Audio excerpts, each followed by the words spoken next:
Hello, everyone. Happy to see you and welcome to the Sprint APAC 2.1. Today, I want to talk to you about NGINX App Protect WAF and how it could help you increasing the security when it comes to APIs. Let's jump into that, and then we'll go into the demo afterwards. NGINX is a great API gateway. So we know NGINX could do many things like load balancing, like routing requests, like TLS termination, client authentication, and sometimes some response manipulation. So meaning transforming the data accordingly to the application needs. With that, that means that there is a lot of data which can be exposed through NGINX API Gateway. Doing so, that means that we have to keep in mind that the security piece is a big portion of that. To make sure that we address these security aspects, let's just get our head around how API are used right now and why it's important to address the security aspects. API is really the heart of the application. Why are we seeing that and why are we saying that? It's just because today, when everybody is trying to build a new application or refactoring an application, the way to go is to rewrite the components of this application through small modules or services or microservices, which will communicate with each other through API calls. To date, the most commonly used API is RESTful, but there are also other types of APIs. And if you just look back 15 years ago, the usage of APIs is not as expanded as it is right now. So that's clearly a sign that we have to focus on APIs and how they're going to get secured to deliver the benefits of that digital transformation. Security is really a top concern when it comes to modernizing application or embracing the digital transformation or adopting the mobile and work from home by default. Security comes really on top of most of the concern that a security decision makers would make. First, they would claim sometimes that they don't have the skill, or they don't have processes, or they don't have standards to comply with.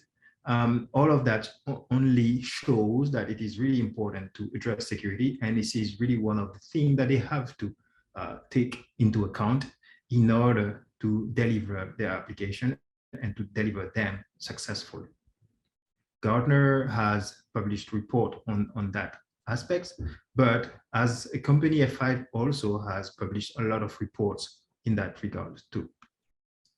For instance, F5 has a resource called the F5 Labs, and this labs has produced a report showing that most of the breach analysis which appeared and which been reported in 2020 were mainly due to authorization issues, authentication issues, or misconfiguration.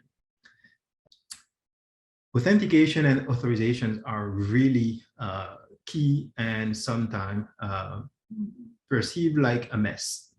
That means that when it comes to APIs, it's really like maybe dealing with web applications. How to make sure that API keys are used properly to grant access to an application. How we can make sure that the relevant people get access to the relevant information, and how to make sure that the APIs are really used in their latest version and their latest flavor, meaning that the old APIs are not used to expose data that we don't want to disclose anymore.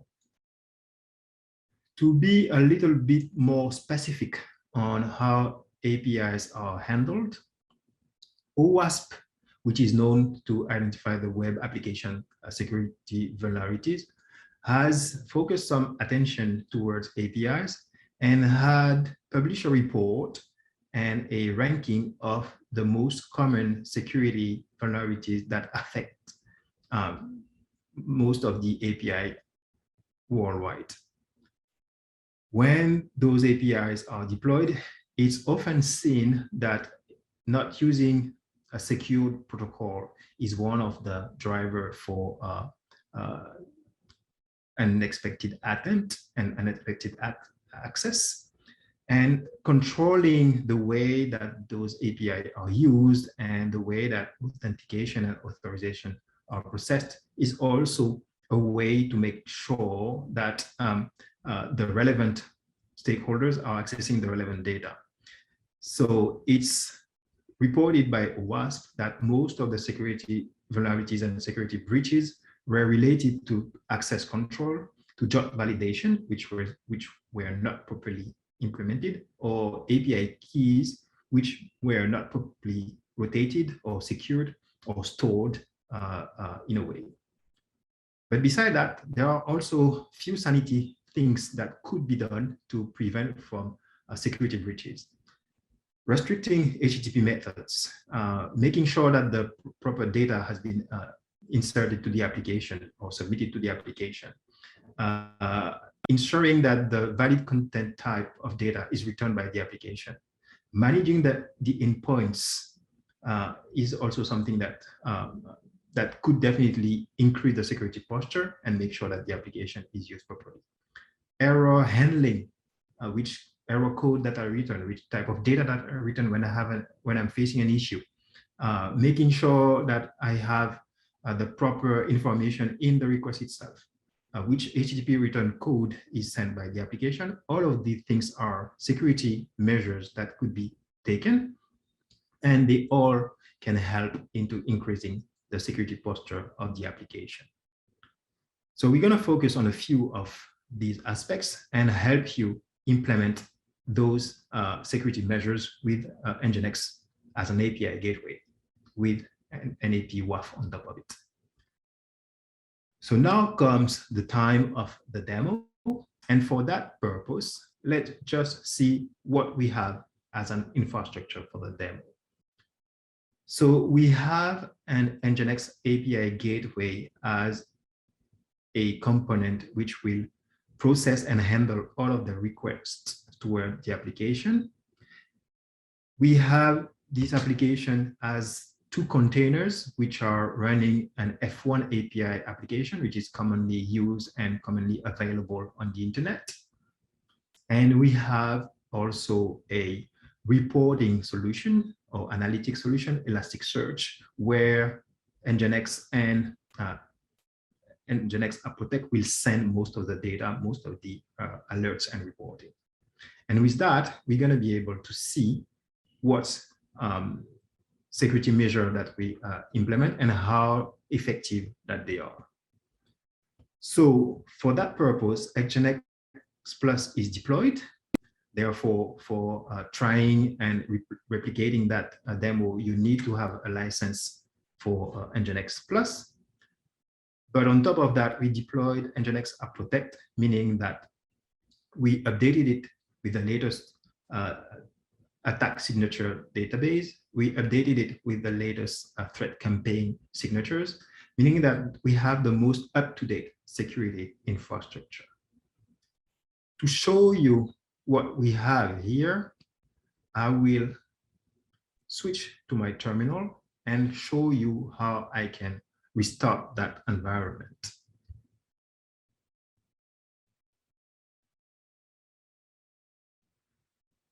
So we have here the terminal where we open a few windows to see what's going on our machine. And if we just look at what we have right now, we have nothing running. So we're going to rebuild the environment. And to do so, we're going to check how we can leverage all of the components that we have. So we have multiple components there.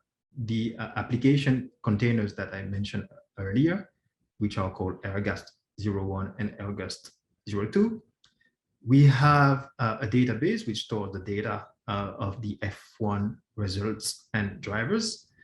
We also have the App Protect, which is the NGINX Plus with App Protect security module configured and running. And we also have the Elasticsearch infrastructure, which is built of many other components.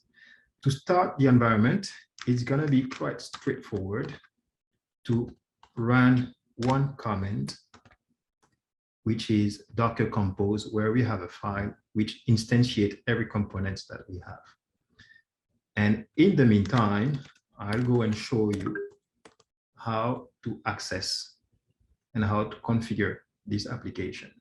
So while this is running, we just go here to the Visual Studio Code and see that the whole demo environment is made of these components. So the OWASP application and the App Protect, which is configured with several aspects that I will cover a bit later, and the Elasticsearch infrastructure. We also have the NGINX configuration, which is posted here, where we have a set of server which will answer and reply to our requests, and as well the configuration and the instantiation of App Protect per se. Very simple configuration, very straightforward demo environment. Let's get back to the terminal and see how things are running. So the environment has been started up. We can check that most of the components are running. And then we're going to be in a position to start the demo.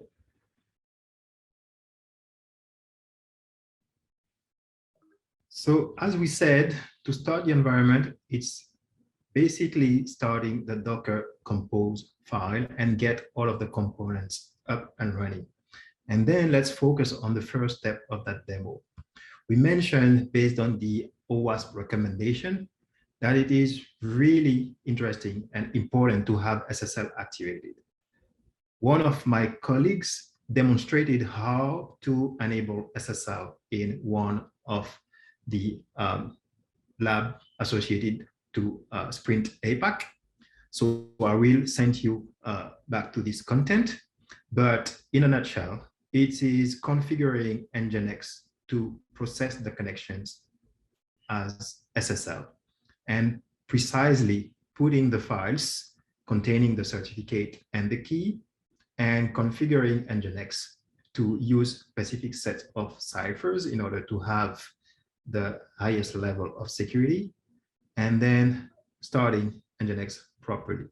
If we want to see how this configuration takes place and how effective it is listed here, where we have all of the setup properly presented, and we have the configuration loaded in our NGINX, which is running here.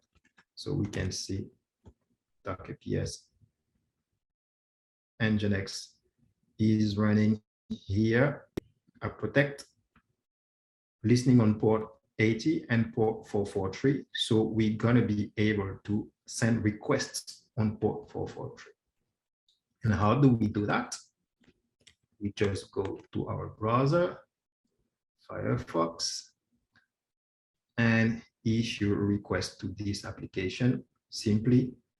And of course, this is an API application, so I have to mention the proper path and get the proper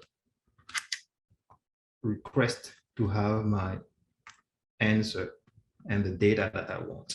And as you can see, I have the answer in SSL showing me the list of F1 drivers contained in the application. So first hurdle is passed from an API security perspective, having SSL in place. Once this is done, we can go back and see that there are all other challenges to face.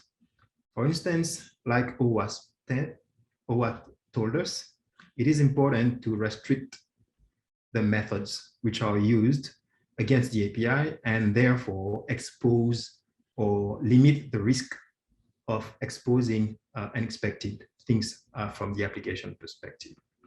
So for that matter, it is important to define a security policy for App Protect to make sure that the requests that we're sending to the application are complying with what we expect. Meaning, in this example, what I want to show is that the put method is denied, meaning that blocked, and every request that we're going to send with the get method will be accepted, but every request with a put will be blocked.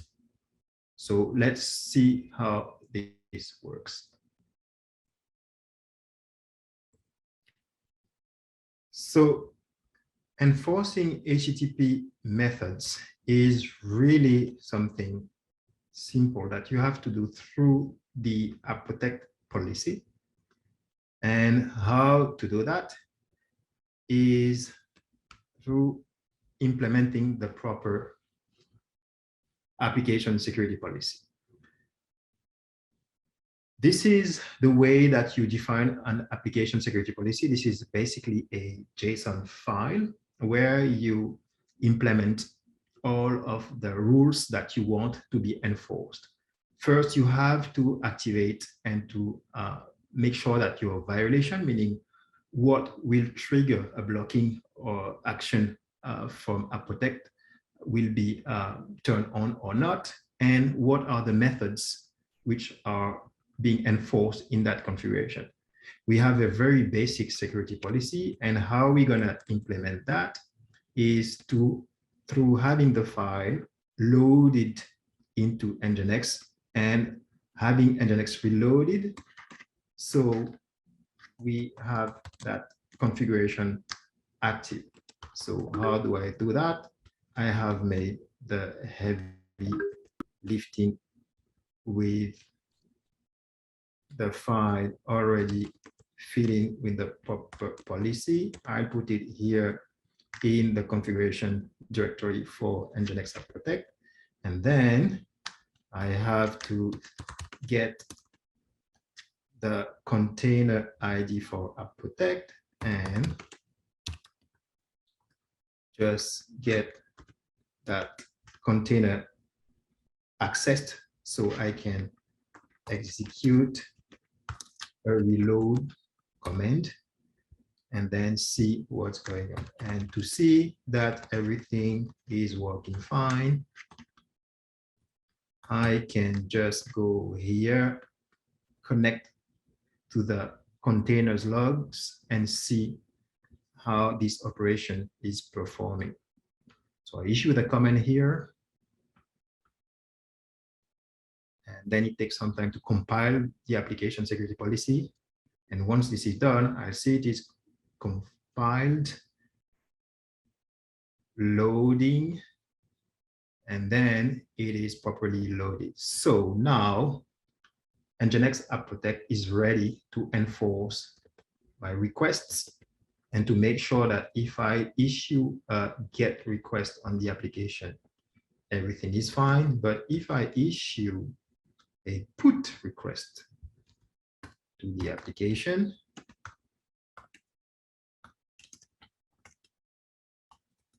then my request should be blocked.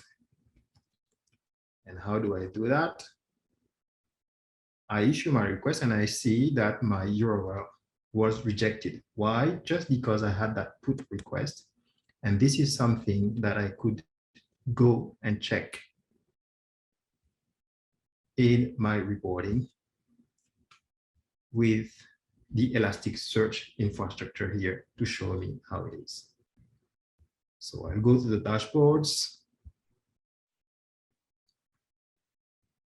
and see if I click here. And then I will see that I have an illegal method used in my request. Therefore, the PUT method has been blocked by NGINX App Protect. So that is one of the security measures that we could put in place with NGINX App Protect. Continuing There is also a recommendation to manage properly the endpoints. What are the endpoints? These are precisely the URLs or path where we could issue requests, but also combine method and URLs to access the API data. So with NGINX App Protect, it's also possible to enforce these security measures. How shall we do that? Again, the logic is the same through the application security policy. We just go and manage objects which are called URLs.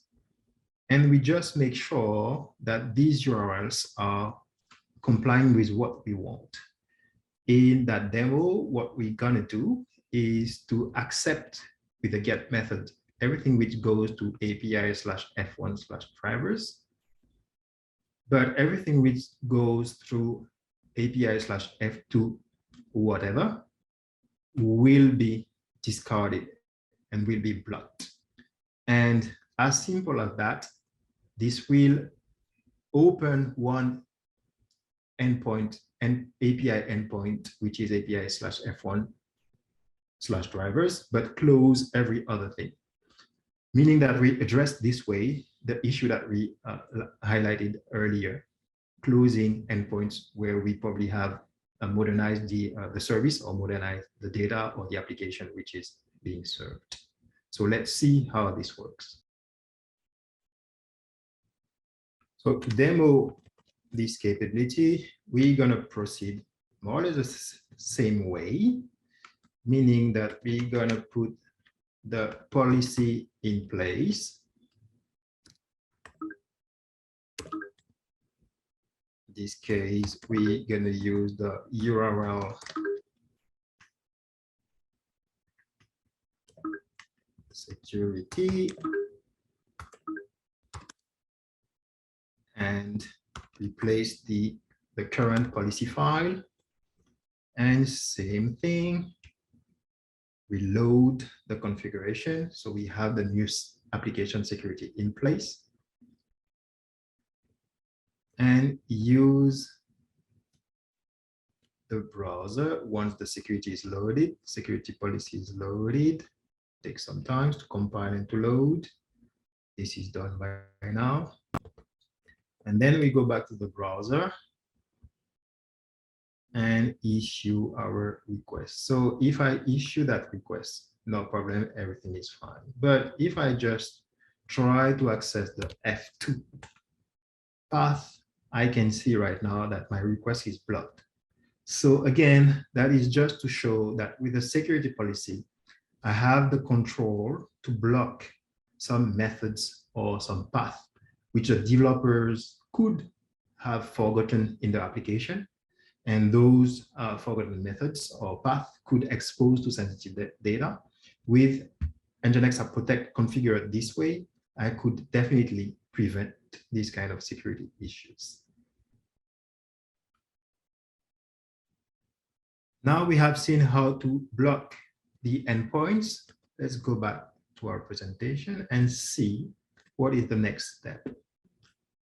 To increase the security posture of the API gateway, there are also another thing that we can do with NGINX App Protect WAF.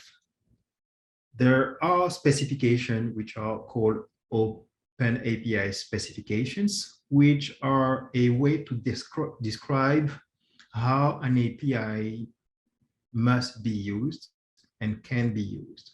So it's a template which says what are the URIs, what are the endpoints, what are the parameters for these endpoints, and in some way how they could be enforced from a value perspective, from a type perspective.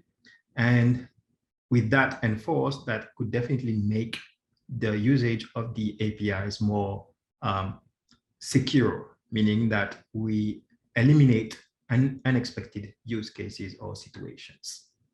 So in order to do so, the entry point for NGINX App Protect is still the same. It is the security policy file, the JSON file.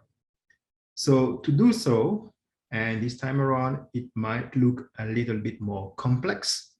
But the idea here is to list what are the violations, so the security incidents which could drive the behavior or the data to be misused, to define that into that security policy and to decide which action to take. So block, accept, alarm, ignore. We have all of these mechanisms. And in our case, we choose to block them if they are not expected. But in a way, we also have to tell NGINX App Protect which API specification file to use. In our case, we use that file, which is available in the internet. We're going to give you the data to access this file. And this file contains all of the specification of this API. So if we just go here, August API spec over the internet, we gonna find it here, straightforward. And we can definitely have a look at it and see that it is a YAML file describing all of the components of this application. And specifically for a JSON format, we have all of the data, all of the parameters, all of the endpoints described here precisely, and the type of data which are returned by the API application. So to enforce it and to try it with NGINX App Protect, the mechanism to demo it will be exactly the same. We gonna take the file which is already populated, API Security